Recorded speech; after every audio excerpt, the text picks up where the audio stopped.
In 1866, the French attacked Korea in a little-known battle. In that battle, we're going to examine why the French attacked Korea and some of the ramifications of that attack. So in October 1866, the French military attacked and occupied Gangwon Island in Korea in a military campaign that lasted around 6 weeks. This was the first military encounter between a Western power and Korea, and it was a result of decades of Korean global isolation and really a lack of diplomacy on both the French and the Korean sides. Some of the background to this battle is important. We'll start with the background in Korea. So Korea at the time was in the later stages of the Joseon dynasty at the time of the attack. The Joseon dynasty was notable for its strict isolationism, and it was isolated from most countries except for China and sometimes the Japanese through the island of Tsushima.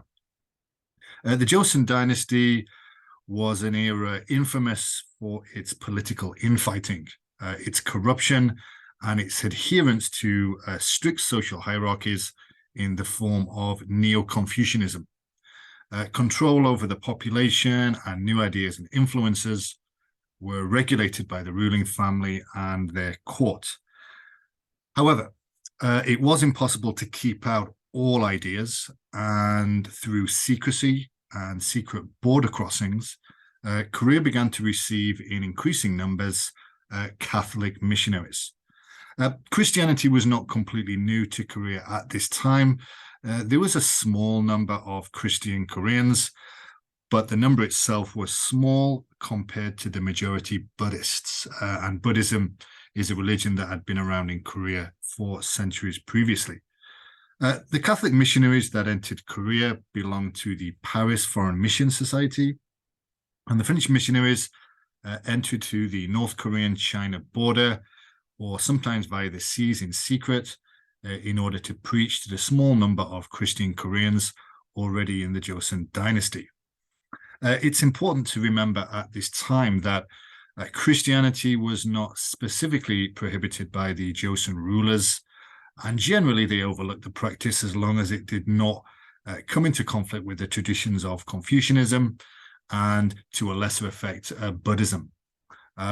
Many Joseon scholars considered Christianity an interesting academic study, but the arrival of missionaries, especially foreign missionaries, actively recruiting, annoyed the conservative rulers greatly, and it caused a great many Korean Christians to be captured, tortured, and killed.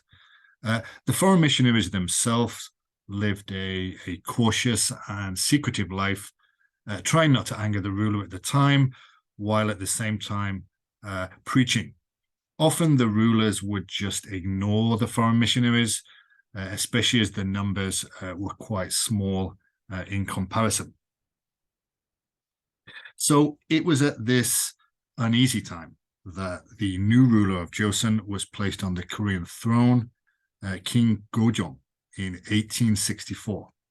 However, the king was only 11 years old at the time, and by Joseon standards and traditions, the country would be ruled by someone older, usually a grandmother or a parent, until they came of age. So here we enter the father of King Gojong, who was given the title in Korean, the Prince of the Court, and he proceeded to rule Korea as the de facto king. The Prince of the Court controlled the country through an exploitation of the Confucian principle of a son obeying his father. So the actual king, although too young to rule, didn't question any of the policies made in his name. The Prince of the Court wanted to strengthen the traditions of Korea and remove outside influence, and he had an opportunity when he tricked the French missionary and leader of the Catholic movement in Korea, Bishop Bernau, to come out of hiding. Bishop Bernau was taken, he was killed, and a purge of other Catholic priests and Korean Christians began, with the eventual numbers being around 10,000 that were killed. The reasons for the killings are hard to know exactly, but we can assume it can be attributed to three things.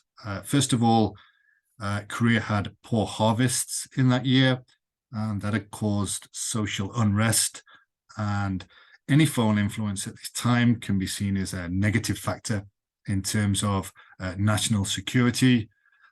Christian nobility themselves had started to become influential in the royal court, and this could also be seen to undermine the more conservative Joseon rulers. And the last reason, probably the most important reason, is that China previously had been treated terribly when dealing with foreigners, and it had caused lots of social unrest and ultimately national humiliation to China. The Prince of the Court wanted to avoid this. So why did the French attack? Of course, once the French heard of the massacre of their priests, many felt that French honor had been offended and wanted to attack to receive some sort of apology and most likely compensation.